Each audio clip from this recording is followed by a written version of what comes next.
42 श्लोक, जो कि इस चैप्टर का लास्ट श्लोक भी है।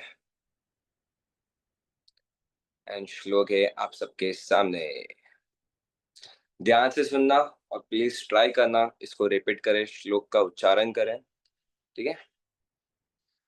यथा पंकेन पंकभं सूरया वसुरा कृतं भूतहत्यां तथा एव काम न यज्ञेमारुष्टमरति। यथा पंकेन पंकम्भं सूरया वसुरकृतं भूतहत्यां तथैकं न यज्ञे में आरुष्टम अरति। यथा पंकेन पंकम्भ सूरया वसुरकृतं भूतहत्यां तत एवैकां न यज्ञे मारुष्टम अरति। हरे कृष्णा। तो कोई रिपीट करना चाहता है?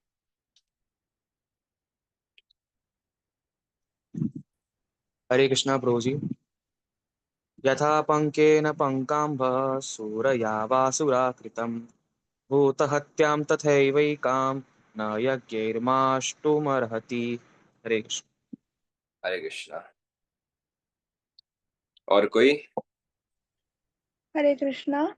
यथा पंकेन पंकाभं सूरया वासुराकृतं भूतहत्यां तथैवैकां यन्न यज्ञेमाष्टुमर्हति। हरे कृष्णा।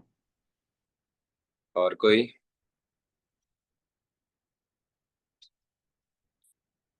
ओके। शब्दार्थ और अनुवाद शिला प्रभुपाद जी के द्वारा। शिला प्रभुपाद की जय। यथा जिस तरह, पंकेन कीचड़ से, पंक अंभ कीचड़ मिश्रित जल, सूरया मदिरा से, वा अथवा सूरा कृतम मदिरा के स्पर्श से उत्पन्न अशुद्धि, भूत हत्या पशुओं की हत्या, तथा उसी प्रकार एवं निश्चय ही एकाम एक, न कभी नहीं, यज्ञ यज्ञों के द्वारा माँ तृष्ण प्रायश्चित करना अर्हति संभव है। जिस प्रकार गंदे पानी को कीचड़ में डालकर छाना नहीं जा सकता, अथवा जैसे मदिरा से मलिन हुए पात्र को मदिरा से स्वच्छ नहीं किया जा सकता, उसी प्रकार नरसंहार का प्रायश्चित पशुओं की बलि देकर नहीं किया जा सकता है। तात्पर्य, अश्वमेध यज्ञ या गोमेध यज्ञ, जिनमें घोड़े या सांड की बलि दी जाती है, वास्तव में पशुओं के वध करने के लिए नहीं थे। भगवान चैतन्य ने बतलाया है कि यज्ञ की वेदी पर बलि किसे गए पशुओं को पुनः जीवन दान दिया जाता था। यह वेदों के मंत्रों की क्षमता सिद्ध करने के लिए किया जाता था। निश्चय ही वेदों के मंत्रों का सही ढंग से पाठ करने पर यज्ञकर्ता पापों से मुक्त हो जाता है। लेकिन ऐसे यज्ञ यदि अनुपयुक्त विधि से अक्षम लोगों द्वारा किए जाते हैं, तो वे पशु बलि के दोषी बनते हैं। कलह तथा दम के इस युग में ठीक से यज्ञ संपन्न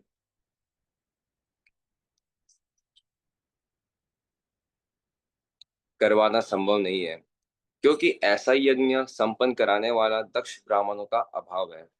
अतएव महाराज युधिष्ठिर कलि युग में यज्ञ संपन्न करने का संकेत देते हैं। कलयुग के लिए एकमात्र संस्तुत यज्ञ हरिनाम यज्ञ है। इसका सूत्रपात्र भगवान श्री चैतन्य महाप्रभु ने किया है। लेकिन किसी को पशुवध करने के बाद ऐसा हरिनाम यज्ञ संपन्न करके प्रायश्चित नहीं करना चाहिए। भगवान के भक्त कभी भी स्वार्थवश पशुवध नहीं करते हैं, लेकिन वे क्षत्रिय कर्म करने से कभी पीछे नहीं हटते, जैसे भगवान ने अर्जुन को आदेश दिया था। अतएव जब प्रत्येक वस्तु भगवान की इच्छा के लिए की जाती है, तो सारा काम बन जाता है। ऐसा करना भक्तों के लिए ही संभव है। इस प्रकार श्रीमद् भागवतम के प्रथम स्कंद के अंतर्गत कुंती द्वारा प्रार्थना तथा परीक्षित की रक्षा नामक 8वें अध्याय के भक्ति वेदांत तात्पर्य पूर्ण हुआ।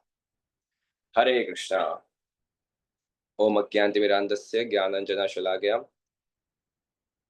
धीरज प्रभु, ये शेयर नहीं करोगे तो भी चलेगा।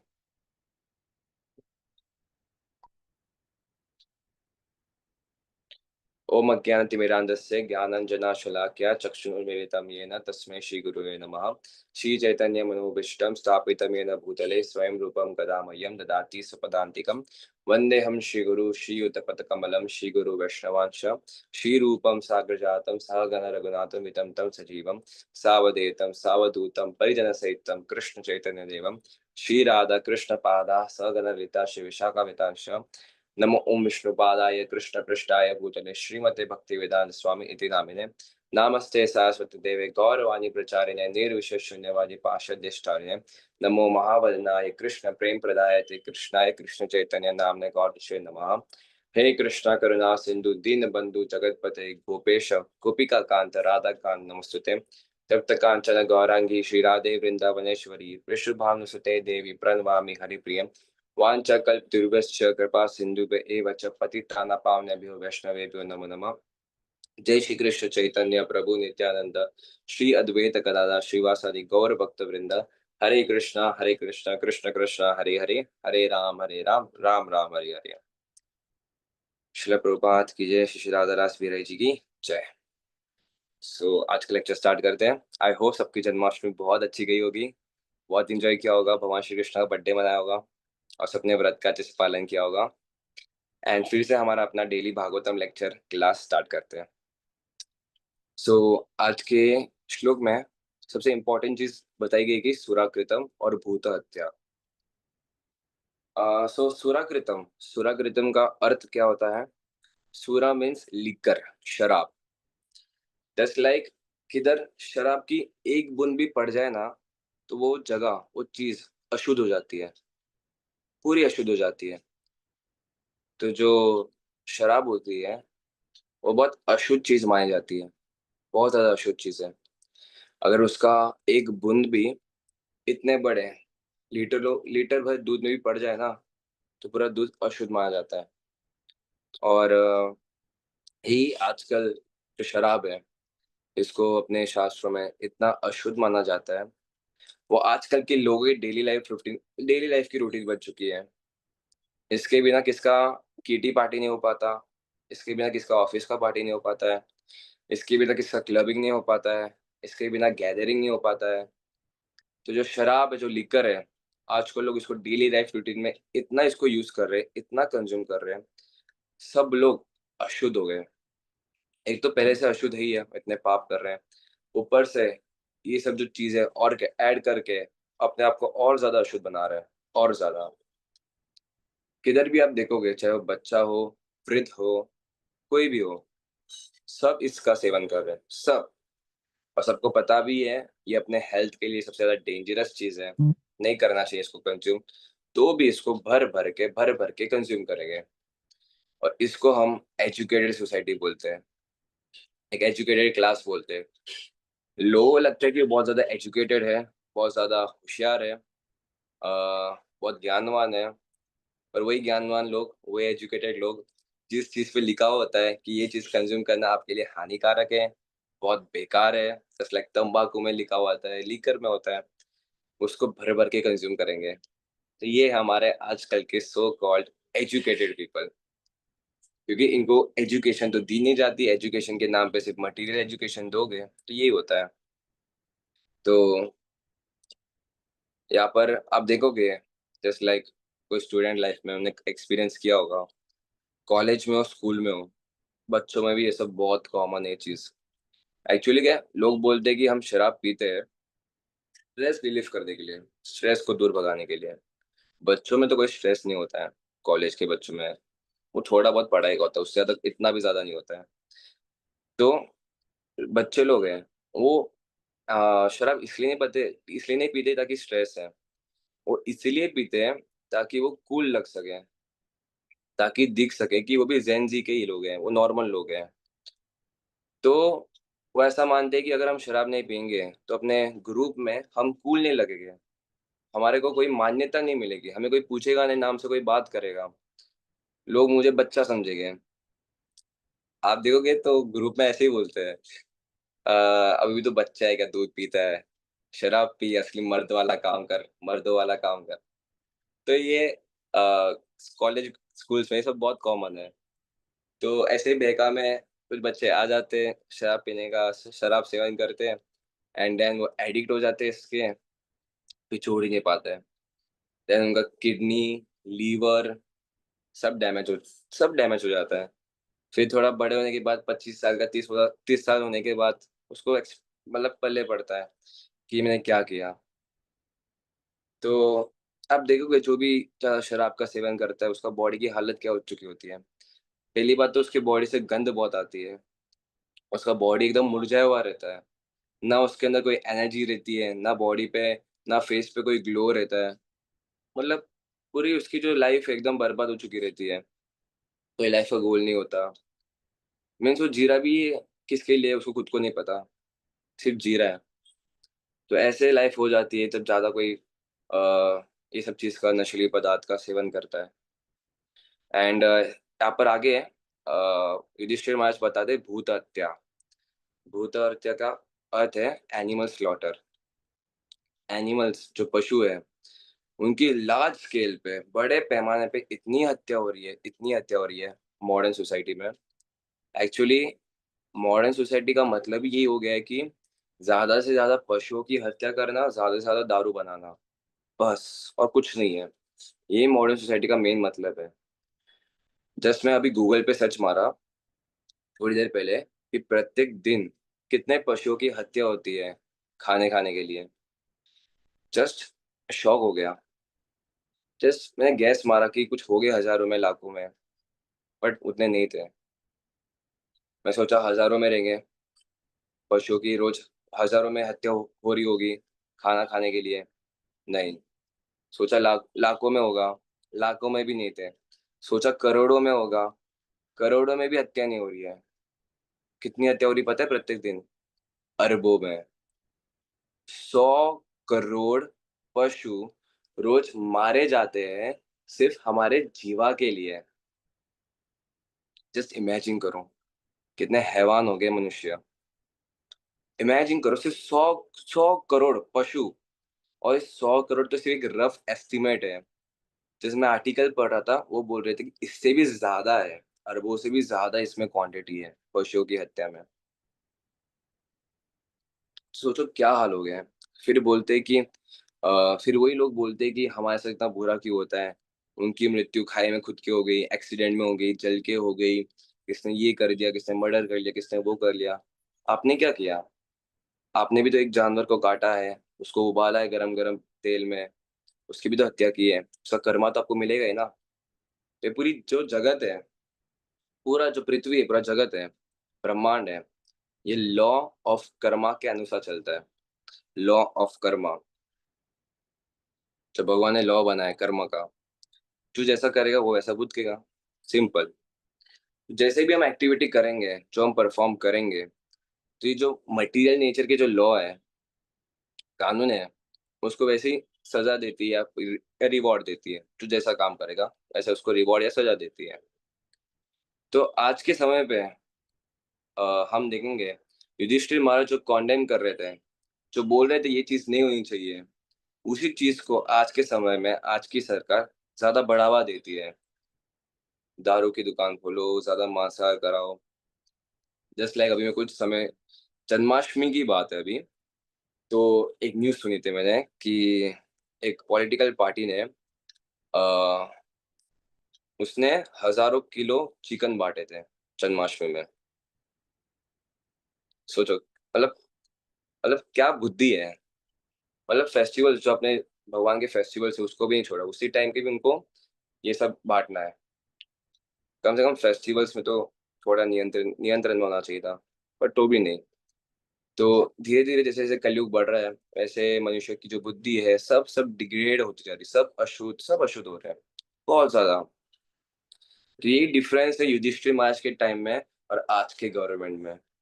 आज की गवर्नमेंट में और युधिष्ठिर महाराज की गवर्नमेंट में इतना बड़ा डिफरेंस है। तो यहाँ पर बहुत अच्छा एग्जाम्पल दिया गया है। जस्ट लाइक कोई कोई यहाँ पर जो मड का वाटर है, जो कीचड़ का पानी है, उसमें से आपको कीचड़ को अलग करना है, तो उसमें और कीचड़ डाल के वो अलग नहीं हो पाएगा। कीचड़ के पानी में कीचड़ को और पानी को अलग करना है, तो इसमें और कीचड़ डाल के वो अलग नहीं हो पाएगा। क्या पॉसिबल है? नहीं। तो उसमें हमें एक ऐसी चीज डालनी पड़ेगी जो कीचड़ को और पानी को अलग कर सके, और कीचड़ डाल के वो अलग हो ही नहीं पाएंगे। तो जस्ट लाइक उसमें हमें केमिकल डालना पड़ेगा। उसमें प्रोपा जी एग्जाम्पल देते हैं, एलम, फिटकरी।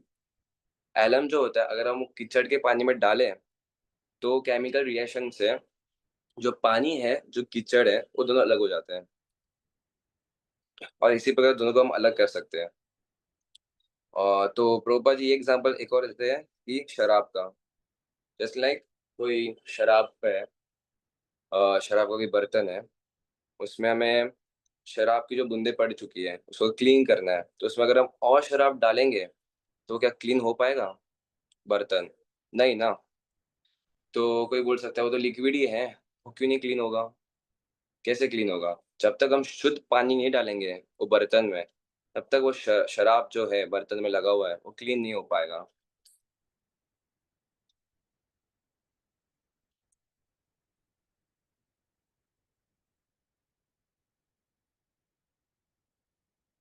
ओके। सो इसलिए प्रभुपाद जी बोलते हैं कि हमें अपनी जो स्थिति है, अभी हम जो भी कर रहे हैं, कोई भी हम पापमय कार्य करते हैं, तो अगर हमें लगता है कि कुछ भी प्रायश्चित कर लेते हैं, तो इसका मतलब ये नहीं कि हमने प्रायश्चित असली में कर लिया है। जस्ट लाइक यहाँ पर प्रोपा जी एग्जाम्पल देते हैं कि अगर कोई व्यक्ति चोरी करता है, उसने चोरी किया, वो पकड़ा गया, उसको 6-7 महीने जेल में डाला, तो क्या इसका मतलब ये है कि वो 6-7 महीने बाद एक हॉनेस्ट मैन बन चुका है, ईमानदार व्यक्ति बन चुका है, सच्चा इंसान बन चुका है? क्या इसका अर्थ ये है? नहीं ना। क्या अगर किसने मर्डर किया, उसने मर्डर किया, उसको थोड़ा दिन जेल में डाल चुका, डाल डाल दे, एंड थोड़े दिन बाद, थोड़े महीने बाद, थोड़े साल बाद उसको फिर से छोड़ दे, तो उसकी जो पाप करने की जो वृत्ति है, या फिर उसकी जो वृत्ति किसकी मर्डर करने की, क्या उसको गारंटी दे सकता है कि उसके बाद वो फिर से मर्डर नहीं करेगा? नहीं ना। ऐसे हम कितने एग्जाम्पल देख रहे हैं, कितने एग्जाम्पल देख रहे हैं, कितने सारे लोग रोज पकड़ा जाते हैं, कितने ही मर्डर करते हैं, कितने ही मर्डर करते हैं, कितने ही लोग, जैसे लाइक कोई पावरफुल इंसान है, कोई पॉलिटिकल व्यक्ति है, कितने ही रोज के मर्डर करते रहते हैं, कितने पाप कार्य करते हैं, कुछ दिन रहते हैं जेल में, फिर से छूट जाते हैं। तो क्या उन्हें प्रायश्चित किया किस चीज का? क्या इनका प्रायश्चित वैलिड है? नहीं। एक्चुअली शास्त्रों में लिखा गया है, अगर कोई किसका मर्डर करता है, कोई किसको मारता है, तो जब तक उसको फांसी की सजा नहीं दी जाती है, तो उसका, उसके लिए गंदा है, वो उसके लिए बुरा है। जस्ट लाइक किसने मर्डर किया, अगर उसको उसी समय फांसी की सजा नहीं मिलती है, तो उसको अगले जन्म में उसको इतनी सारी प्रॉब्लम्स मिलेगी, इतनी सारी डिफिकल्टीज मिलेगी, वो भी अगले जन्म में पशु बनेगा, एंड पशु बन के उसका भी स्लॉटर होगा, उसका भी गला काटा जाएगा, बहुत बुरी तरह से उसकी हत्या होगी। ऐसे शास्त्रों में मेंशन आता है। इसलिए प्रभुपाद जी बोलते हैं कि अगर कोई भी गलत काम करता है, बुरा काम करता है, तो उसको उसी जन्म में उसको सजा मिल जानी चाहिए वैसी, ताकि उसको नेक्स्ट लाइफ में ज्यादा डिफिकल्टी ना हो। जस्ट लाइक आज के टाइम पे हम देखते हैं, कोई भी क्राइम करता है वो हमेशा बच जाता है। पावरफुल इंसान हो, कोई भी क्राइम करता है हमेशा बच जाता है। उनको लगता है हम बच गए, हम सेफ है, बट नहीं, आप सेफ नहीं हो। आपको जो ये जो प्रकृति के जो गुण है, आपको इतना सताएगी, इतना आपको पनिशमेंट देगी, आप सह नहीं पाओगे वो, क्योंकि प्रकृति के नियम है ना। तो इसलिए प्रभुपाद जी बता रहे हैं, जो वेदों में भी प्रायश्चित के बहुत सारे नियम बताए गए हैं। जैसे लाइक अगर आपने किसकी हत्या की है, पशुओं की हत्या की है, ब्रह्म हत्या की है, ये किया वो किया है, तो शराब पी है, तो अब ये यज्ञ करोगे, तो आपको इससे मुक्ति मिल जाएगी, ये पाप से मुक्ति मिल जाएगी, ये पाप से मुक्ति मिल जाएगी। जस्ट लाइक एक पंच सुन्न यज्ञ नाम का यज्ञ है वेदों में। वो बताता है कि आपने कोई भी किसकी भूत हत्या की है, किसको मारा है, किसको अनइंटेंशनली भी मारा है, मतलब आपको, आपने जानबूझ के नहीं मारा है, किसको गलती से भी मारा है। जस्ट लाइक हम सड़क पे चलते हैं, तो हमारे पैर के नीचे कितने सारे जीव जंतु आते हैं, कितने सारे कीड़े मकोड़े चींटी आ जाते हैं और मर जाते हैं, हजारों में मरते हैं। हम जब सांस भी लेते हैं ना, तब भी कितने प्राणी मर जाते हैं। हम जब पानी भी पीते हैं, तब भी कितने माइक्रोब्स जो रहते हैं वो मर जाते हैं। हम जब आग भी जलाते हैं कुछ खाना पकाने के लिए, तब भी कितने सारे माइक्रोब्स, जीव जंतु मर जाते हैं। तो हमें दिखते नहीं है वे, हमें दिखेगा नहीं कि वो हमारे सामने मर रहे हैं। इवन हमने ये जानबूझ के नहीं किया है, फिर भी हमें उसका पाप लगता है। पाप पाप होता है। वो डिफरेंशिएट नहीं करता है कि आपको पता है या नहीं पता है। पाप पाप में काउंट होता है। जस्ट लाइक प्रोपा जी यहाँ पर एग्जाम्पल देते हैं कि कोई छोटा बच्चा है 3-4 साल का, उसको ज्ञान तो रहता नहीं है। अगर उसने गलती से, आग जल रहा है, उधर उसको गलती से उंगली डाल दी, तो इसका मतलब ये है कि उसका हाथ नहीं जलेगा, उसका हाथ तो जलेगा ना। अग्नि ये तो नहीं करेगी, ये तो छोटा बच्चा है बेचारा, अज्ञानी है, इसको मैं जलाऊं ना, ये तो नहीं करेगी ना। तो पाप पाप होता है, चाहे आप उसको जानबूझ के करो या फिर अनइंटेंशनली करो, पाप तो लगता ही है। इसलिए वेदों में दिया गया पंच सुन्न यज्ञ। जो पंच सुन्न यज्ञ करता है, वो सारे जिसने भी जिसको मारा है, गलती से अनइंटेंशनली मारा है, उससे वो मुक्त हो जाता है। तो ऐसे वेदों में बहुत सारे यज्ञ दिए हैं। इस पाप के लिए ये प्रायश्चित के ये यज्ञ है, ये यज्ञ है, ये यज्ञ है, ये यज्ञ है। ऐसे बहुत टाइप के यज्ञ हैं, बहुत टाइप के। और पूरा वेदों में इसका बहुत बड़ा मेंशन भी है। बट आज के टाइम पे ये सब पॉसिबल बिल्कुल नहीं है। और ये जो यज्ञ है, पहले के टाइम पे लोग डेली परफॉर्म करते थे। डेली डेली उनका रूटीन रहता था, वो हमेशा ही यज्ञ परफॉर्म करते थे ताकि वो सब पापों से मुक्त होए। बट आज के टाइम पे ये बिल्कुल पॉसिबल नहीं है, बिल्कुल भी पॉसिबल नहीं है। इसीलिए अ, यहाँ पर बताया गया है कि पंच सुन सुनना सुनना का मतलब होता है वॉयलेंस। ऐसे भागवतम में मेंशन आता है कि 4 टाइप्स के सबसे ज्यादा सिंफुल एक्टिविटीज रहते हैं: स्त्रीय सुन पाना और द्यूतम। इसका मतलब रहता है कि no illicit sex, no gambling, no meat eating, no intoxication. ये सब पापमय चीजें रहती है और इससे हमें हमेशा दूर ही रहना है। तो इसके लिए वेदों में बहुत सारे यज्ञ मेंशन किए हुए हैं। पर जो भागवत है, ये सब चीज को नकारता है। आपको ये सब करने की कोई जरूरत नहीं है। सिंपली कलयुग में एक ही इफेक्टिव तरीका है ये सब पापों से बचने के लिए, ये सब पापों से मुक्त होने के लिए। वो है कलेव नास्ते व गतिरन्यता। ओनली हरि नाम। हरि नाम ही सिर्फ एक तरीका है जिससे आप जो भी पाप किए हो, जो भी पाप, इवन ऐसा मेंशन आता है कि आप एक हरि नाम जप लेते हो तो आपके इतने पापों से मुक्ति हो जाती है, आप उतना पाप कर भी नहीं सकते हो। एक हरि नाम का इतना पावर है। हरि नाम बहुत पावरफुल चीज है। इसीलिए यहाँ पर बताया गया है कि हरेर नाम, हरेर नाम, हरेर नाम एव केवलम, कलव नास्तेव गतिरन्यता। हरि नाम, हरि नाम, हरि नाम, हरि नाम ही केवल आपको कलयुग के जो भी प्रभाव है पापों से मुक्त कर सकता है। और इसका कोई सोल्यूशन नहीं है, और कोई रेमेडी नहीं है, और कोई रेमेडी नहीं है। बट इसका मतलब तो ये नहीं है कि वाह, प्रभु जी ने बता दिया, अभी तो मजा आ जाएगा, अब मैं जो भी पाप करूंगा उसके बाद हरे कृष्णा महामंत्र बोल दूंगा, छुट्टी पापों से। ऐसा नहीं होता है। अ, नाम अपराध में ये भी आता है कि अगर आप हरि नाम के बल पे कोई पाप करते हो तो इसका आपको ज्यादा अपराध लगता है।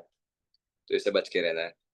तो ये पापों से मुक्ति मतलब, यहाँ पर इसका मतलब ये है कि आपने जो भी पास्ट में अपना पाप किया है, जो भी अनजाने में जो भी पाप किया है, वो सबसे आपको मुक्ति मिल जाएगी हरि नाम से। ठीक है।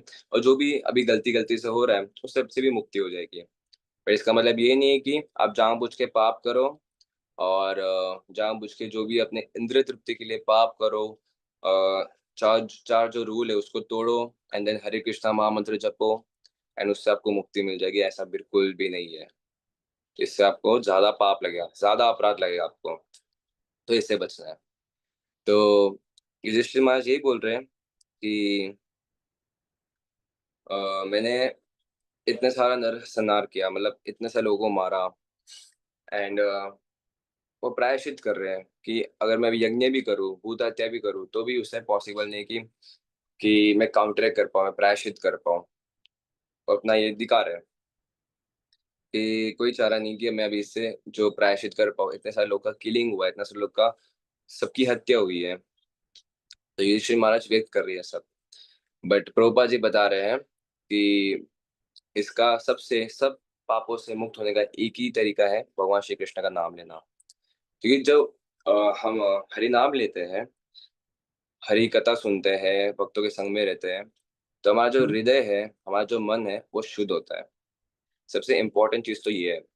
जब हम प्रायश्चित करते हैं, कोई भी अगर जेल जाता है या फिर वेदों के अनुसार यज्ञ करता है, वो उसकी सजा तो वो काट लेता है, उससे वो मुक्त हो जाता है। बट उसका जो मन है, जो पाप करने की जो वृत्ति है, वो कभी उससे कभी वो बच नहीं पाता है।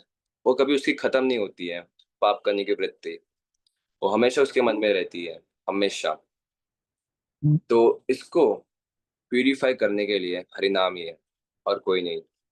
इसलिए चैतन्य महाप्रभु ने 500 साल पहले, जो स्वयं भगवान श्री कृष्ण ही है, उन्हें हमें हरि नाम दिया। और वे बोलते हैं, चेतो दर्पण मार्जनम। जो हरि नाम है, हमारे चित्त को शुद्ध करता है, प्यूरिफाई करता है। जस्ट लाइक अगर आपको अपने आप को कांच में देखना हो, मिरर में देखना हो, बट अगर वो मिरर पे पूरी धूल हो, तो क्या आप अपने आप को देख सकोगे अच्छे से? नहीं। उसी तरह जब हम कांच को पूरा साफ कर दे, जो भी डस्ट है उसको मिटा दें, तो हम अपने आप को खुद को अच्छे से देख पाते हैं। उसी तरह जब हम भगवान श्री कृष्ण का पवित्र नाम का उच्चारण करते हैं, हरे कृष्णा कृष्ण कृष्णा हरे हरे, हरे राम राम राम हरे हरे, तो अपना जो मन है, अपना हृदय है, क्लीन हो जाता है, प्यूरिफाई हो जाता है। एंड देन हम प्यूरिफाई होने के बाद हम भगवान की भक्ति में एडवांस करते हैं, भगवान को देख पाते हैं। सो इसलिए हमें ये प्यूरिफिकेशन प्रोसेस दिया गया है। एक्चुअली जो ह्यूमन लाइफ है, जो मनुष्य शरीर है, उसका मेन उद्देश्य ही यही है कि हमें प्यूरिफाई करना है, अपने आप को शुद्ध करना है, सत्वम समशुद्धि। अपने अपने जीवन को, अपने लाइफ को, अपने आप को शुद्ध करना है। ये अपने लाइफ का मेन गोल है। कोई पशु है, वो अपने आप को शुद्ध नहीं कर सकता, उसके अंदर इतनी बुद्धि, इंटेलिजेंस नहीं है कि वो अपने आप को शुद्ध कर सके। बट मनुष्य में इतनी बुद्धि है कि वो अपने आप को शुद्ध कर सकता है। इवन देवता हो, आप नीचे के लोक में चले जाओ, ऊपर के लोक में चले जाओ, वो भी वहाँ पर भक्ति परफॉर्म नहीं कर सकते हैं। वहां पर भी भक्ति करना पॉसिबल नहीं है। कोई कोई को लगता है कि अगर मैं स्वर्ग में चले जाऊँ, स्वर्ग में भक्ति करूँ, ऊपर के लोक में भक्ति कर सकता हूँ। ऐसा पॉसिबल ही नहीं है। स्वर्ग में जाओगे आप, तो इतने मनोरम भोग होते हैं, ऐसे ऐसे भोग होते हैं, अप्सराएं होती हैं वहां पर, ऐसी भोग आपको फ्री में मिलती रहते हैं। तो आप खुद को रोक ही नहीं पाओगे उधर। स्वर्ग में भक्ति करना पॉसिबल ही नहीं है। इतने सारे भोग का खजाना होता है वो। तो एंड जैसे ही आपका पुण्य खत्म हो जाता है, आपको वहां से लात दे के फिर से मृत्यु लोक में लेके आ जाए। तो भगवद गीता में भगवान श्री कृष्ण बोलते हैं, श्रीनम पुण्यम मृत्यु लोक विशंति। जैसे ही आपका पुण्य का श्रीन हो जाता है, जैसे ही आपके पुण्य खत्म हो जाते हैं, वैसे ही आपको धक्का मार के स्वर्ग से निकाल दिया जाता है। एंड देन आप फिर से मृत्यु लोक में आते हो। तो ये है, भक्ति, तपस्या सिर्फ मनुष्य जीवन में पॉसिबल है। इसलिए जो मनुष्य लाइफ है, वो हमें तपस्या के लिए मिली है। By tapasya only we can purify our self. तपो दिव्यम। हमें दिव्य तपस्या करनी चाहिए। तपस्या का मतलब ये नहीं है कि आप सिर्फ भूखे रहो, कुछ करो नहीं, और हो जाएगा सब कुछ। अपने मन से कुछ भी तपस्या नहीं करनी है। तपो दिव्यम, दिव्य तपस्या करनी है, भक्ति में तपस्या करनी है।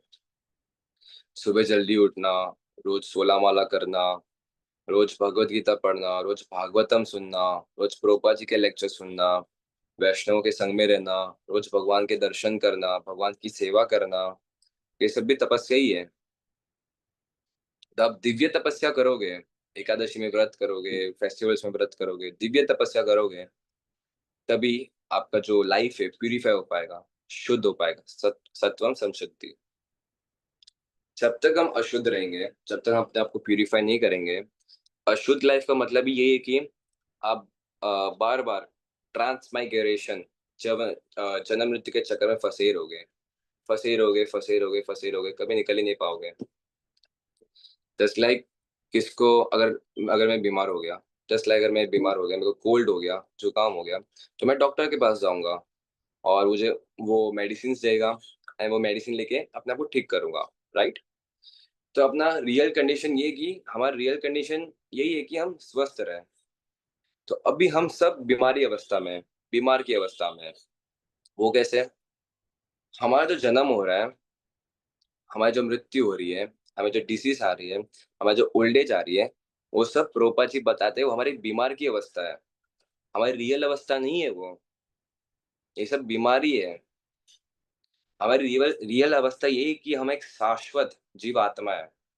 हम भगवान श्री कृष्ण के शाश्वत अंश है। एक मिनट हाँ।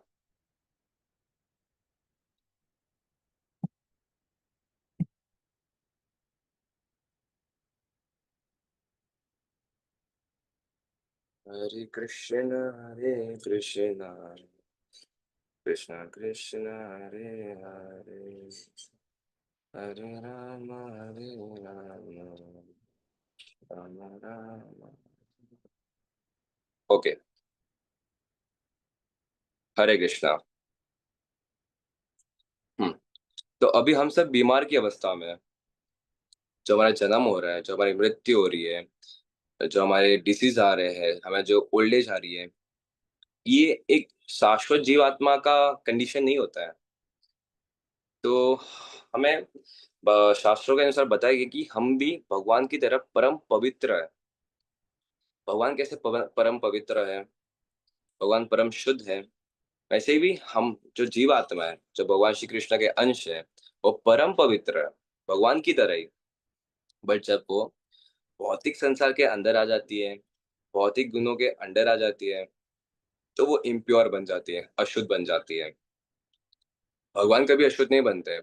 भगवान तो भगवान ही रहते हैं, एकदम प्योर रहते हैं। चाहे वो मटीरियल वर्ल्ड में आए या फिर किधर भी रहे, वो परम प्योर ही रहते हैं। पर जो जीवात्मा है, वो इस सब चक्करों में फंस जाती है, अशुद्ध बन जाती है। इसलिए हम जो अभी हमारी बीमारी अवस्था है, हमें उसका रेमेडी चाहिए, हमें उसका सोल्यूशन पे काम करना चाहिए। जो जन्म मृत्यु के चक्कर में हम फंसे हैं, उसको हमें सॉल्व करना चाहिए। तो जो हमारे डॉक्टर हैं, डॉक्टर राधा रास बिहारी प्रभुपाद जी, ये हमारे डॉक्टर्स हैं। तो ये जो हमें प्रिस्क्रिप्शंस देते हैं, उसे हमें फॉलो करना चाहिए। प्रभुपाद जी ने बोला है 16 माला करना है तो करना है। चाहे आज हमारा खाना नहीं हो, कुछ भी नहीं हो, हमारा प्रभुपाद जी बोलते हैं कि जब तक हमारी 16 माला नहीं हो जाती तब तक हमें सोना भी नहीं है, कुछ खाना भी नहीं है। 16 माला फर्स्ट प्रायोरिटी है, 16 माला पहले करना है हमें। तो हमें प्रभुपाद जी ने जो प्रिस्क्रिप्शन दी उसको अच्छे से फॉलो करना है। वो डॉक्टर है हमारे, हमें स्पिरिचुअल लाइफ के डॉक्टर है। उसको जब अच्छे से फॉलो करेंगे तभी तो हम इस जो बीमारी है उसको अपने सॉल्व कर पाएंगे, बीमारी अवस्था से हम बाहर निकल पाएंगे। जब तक हम बीमार रहेंगे, अब कोई बोलते हैं कि हमें हरि नाम का आस्वादन नहीं होता है। हरि नाम जो परम पवित्र है, परम मिठास है, परम रस से भरा हुआ है, जो शास्त्रों में इतना वर्णन आता है, जो हरिदास ठाकुर जी बताते हैं हमें कि हमें तो लाखों मुख चाहिए, लाखों हाथ चाहिए हरि नाम करने के लिए, हरि नाम का रस इतना मीठा है। क्योंकि वो शुद्ध अवस्था में ना, वो बीमारी अवस्था में नहीं है, इसलिए वो बोल पा रहे हैं। हम तो बीमार अवस्था में हैं। जब तक हम बीमार रहेंगे तो हमें हरि नाम का आस्वादन कैसे हो पाएगा? यही तो बात है। तो जब तक हम शुद्ध नहीं हो जाते हैं, तब तक हमें हरि नाम का जो रियल, उसका जो टेस्ट है, कभी आस्वादन नहीं कर पाएंगे, कभी नहीं। तो शुद्ध होने का, प्यूरिफाई होने का एक ही तरीका है, जो प्रोपा जी ने हमें प्रिस्क्रिप्शन दी है उसको अच्छे से फॉलो करना, अच्छे से, कंसिस्टेंसी ले, डिटर्मिनेशन के साथ फॉलो करना। अगर कभी कभी हमारा फॉल डाउन भी हो जाता है, तो भी हमें डिटर्मिन रहना चाहिए हमेशा। हमेशा वैष्णव के संग में हमेशा हमेशा रहना चाहिए। ये सबका प्रैक्टिकल एक्सपीरियंस है। जब खुद में अकेले में रहते हैं, बहुत दिन हो चुका रहता है, कभी कोई गाँव चला जाता है, कोई बाहर चला जाता है, या फिर कभी कोई मंदिर नहीं आ पाता, वैष्णव का संग नहीं कर पाता, तो 1-2 हफ्ते बाद, 3 हफ्ते बाद, 4 हफ्ते बाद वो पूरा एकदम मतलब उसका जो एनर्जी एकदम लो चला जाता है। सबने एक्सपीरियंस किया, जो भी भक्त है यहाँ पर, जो भगवान की भक्ति बहुत टाइम से कर रहा है, उसने एक्सपीरियंस पक्का किया होगा कि अगर वो कुछ समय में मतलब कुछ समय तक भगवान के भक्तों से, भगवान से दूर रहता है, उसकी एनर्जी अपने आप कम हो जाती है, एकदम लो हो जाता है। अपने आप से उसकी मतलब सब कुछ गिर जाता है वो। और जो फिर से वो भक्तों के संग में आता है, भगवान की भक्ति फिर से अच्छे से करता है, फिर से वो अप हो जाता है। तो ये पावर है वैष्णव के संग का, भगवान के दर्शन का, भगवान के मंदिर का। बहुत पावर होता है वैष्णव के संग में। तो शास्त्रों में आता है अ, साधु संग सर्व शास्त्र कहे, लोभमय साधु संग सर्व सिद्धि होए। सिर्फ आप भगवान भगवान के भक्तों का थोड़ा भी आपको संग मिल गया तो आपका उद्धार हो गया। भगवान के भक्त बहुत पावरफुल होता है।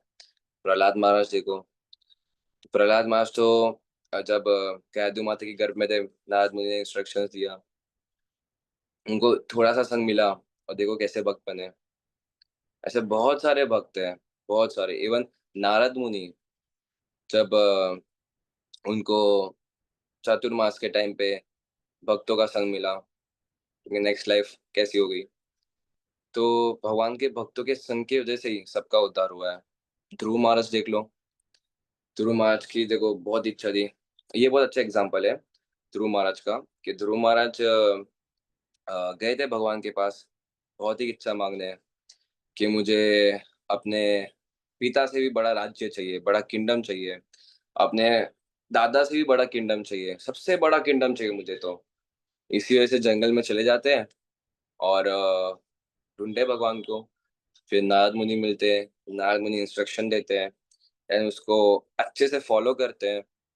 देन मंत्र जाप जाप करके ओम नमो भगवते वासुदेवाय, ओम नमो भगवते वासुदेव, ओम नमो भगवते वासुदेवाय, इटर डिटर्मिनेशन के साथ चैंटिंग कर करके 6 महीने के बाद भगवान को प्रकट कर लेते हैं ध्रुव महाराज। एंड ध्रुव महाराज भगवान को प्रकट करके भगवान बोलते हैं तुमको क्या चाहिए। ध्रुव महाराज बोलते हैं मुझे कुछ नहीं चाहिए, सिर्फ बस आप मिल गए, और क्या चाहिए। तो ये यही होता है जब हम भगवान की भक्ति करते हैं ना, तो हमारी जो भी भौतिक वासना है, विकार है, वेग है, सब शुद्ध हो जाती है। फिर हमें कोई इच्छा ही नहीं रहती और कुछ चाहिए और कुछ चाहिए और कुछ चाहिए, कोई इच्छा नहीं रहती है। बस प्रभु आप मिल गए और कुछ नहीं चाहिए। वो यही मांगते हैं कि प्रभु बस आपकी भक्ति, आपके भक्तों का संग मुझे हमेशा प्राप्त होते रहे, मैं आपको हमेशा हर जगह देख सकूं। ये भक्तों की इच्छा रहती है और कुछ नहीं। तो हमें ये हमेशा ध्यान रखना चाहिए कि हमें अपना ह्यूमन लाइफ का गोल यही है, अपने लाइफ को शुद्ध करना, प्यूरिफाई करना। कैसे? तपस्या करके। तपस्या का अर्थ ये नहीं है कि आप इधर पहाड़ों पे जाके एक टांग पे खड़े रह के ओम ब्रह्म देवाय नमः, नहीं, ऐसा नहीं है। आपको सिर्फ जहाँ पर आप हो वो जो भी कार्य कर रहे हो उसको कंटिन्यू करो, उसके साथ कृष्ण की भक्ति को जोड़ो, कृष्ण के भक्तों को जोड़ो। तपो दिव्यम, ये दिव्य तपस्या कहलाती है। इसको अच्छे से अप्लाई करो अपने लाइफ में, आपकी लाइफ को शुद्ध करो, कंसिस्टेंटली करो। ठीक है?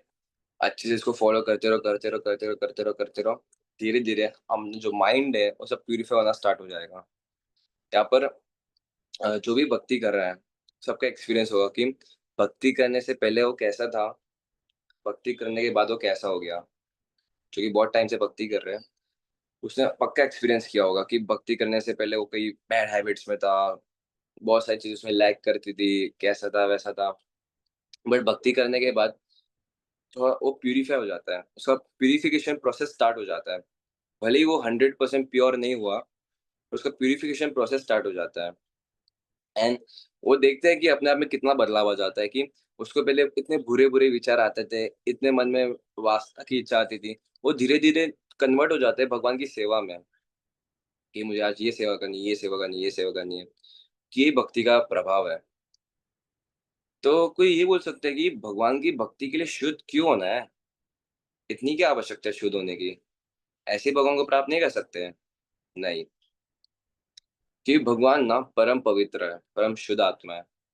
उनको अप्रोच करने के लिए आपको भी शुद्ध होना ही पड़ेगा।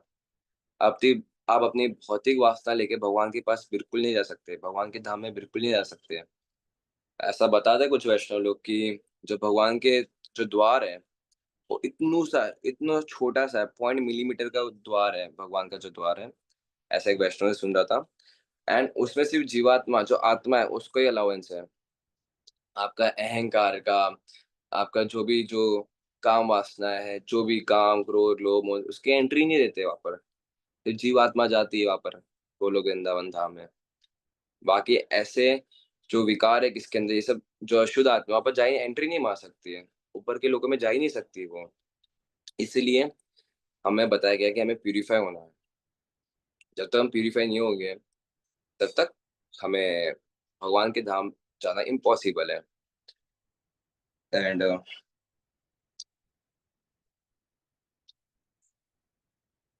तो यही आगे प्रभुपाद जी बताते हैं कि हमें कृष्णा कॉन्शियस जो प्रोसेस है, बस ये एक प्रोसेस है क्लीन करने का। जस्ट लाइक आप कीचड़ के पानी में कीचड़ डालो तो पानी अलग नहीं हो सकता। शराब के जो बर्तन है उसमें शराब डली हुई है, फिर से शराब डाल के वो क्लीन नहीं हो सकता। उसके लिए आपको क्लीन वाटर डालना पड़ेगा प्यूरिफाई करने के लिए। तो इसी प्रकार जो आजकल की जो लाइफ है सबकी एकदम अशुद्ध है, पापों से भरी हुई है। अगर आप चाहते हो अपनी लाइफ को शुद्ध करना, क्लीन करना, क्लीन लाइफ जीना, परम पवित्र लाइफ जीना, सो स्टार्ट चैंटिंग हरे कृष्णा महामंत्र। आप ऐसे बहुत सारे लोग जाप भी कर रहे हैं, बहुत सारे लोग चैंटिंग भी कर रहे हैं, बहुत सारे सीनियर डिवोटीज भी है। तो सब अपनी लाइफ को ऐसे ही शुद्ध कर सकते हैं, क्लीन कर सकते हैं, और कोई तरीका नहीं है, नहीं है, नहीं है। तो यही आज के लेक्चर में था। एंड ऋषि महाराज यही प्रार्थना कर रहे हैं। एंड और ये 8वें चैप्टर का लास्ट श्लोक था। ठीक है, तो आज का लेक्चर जो ये है यहाँ पर ही एंड करते हैं। तो किसी को कोई क्वेश्चन है तो पूछ सकता है।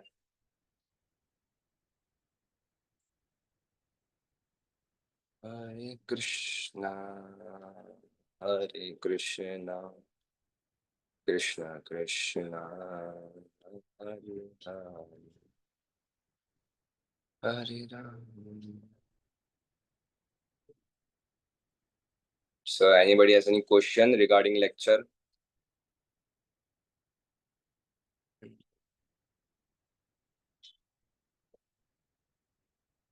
आई थिंक कोई क्वेश्चन नहीं है।